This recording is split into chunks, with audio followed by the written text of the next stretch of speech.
नमस्कार, मैं हूँ डॉक्टर आशीष शाह और आज के इस एस्ट्रोलॉजी के लेसन में हम देखेंगे कि जो 12 घर या 12 हाउसेस का जो चार्ट बनता है उसमें हम कैसे प्लैनेट्स को रखते हैं और इससे कैसे आप पता कर सकते हैं कि व्यक्ति का जन्म कौन सी तारीख को कौन सी तिथि को हुआ था।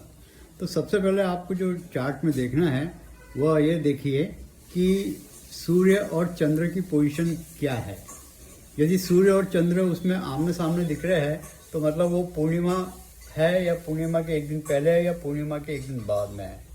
यदि चंद्र और सूर्य आपको दोनों साथ में दिख रहे हैं तो इसका मतलब ये है कि वो अमावस का दिन है, एक दिन पहले या एक दिन आगे, मतलब क्योंकि 2 सवा 2 दिन का रहता है तो हम इसमें मतलब वो आगे पीछे हो सकती है।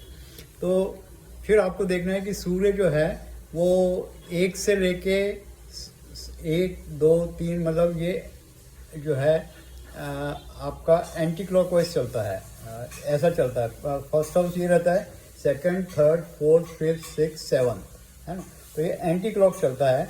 तो सूर्य को आप देखिए कि वो 1 से लेके 7 तक है या 7 से लेके 1 तक है। तो 7 से लेके 1 तक मतलब 7 8 9 10 11 12 1।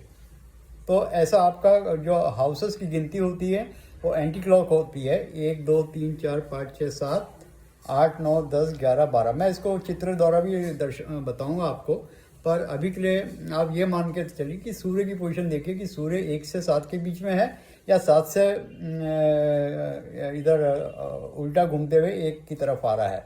तो यदि वो 1 और 7 के बीच में है, इसका मतलब ये जो बर्थ है ये रात का बर्थ है, ठीक है। 7 यदि 7वें घर में है तो मतलब शाम का बर्थ है, और यदि चौथे घर में है तो मतलब रात के 12 बजे का है।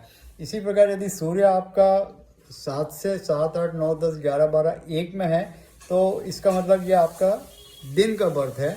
सूर्य यदि 10th हाउस में है तो इसका मतलब दोपहर के 12 बजे का बर्थ है। सूर्य यदि लग्न में या फर्स्ट हाउस में है, फर्स्ट हाउस को हम लग्न भी बोलते हैं या इंग्लिश में एसेंडेंट बोलते हैं। तो सूर्य यदि लग्न में है तो इसका मतलब सूर्योदय के समय का बर्थ है।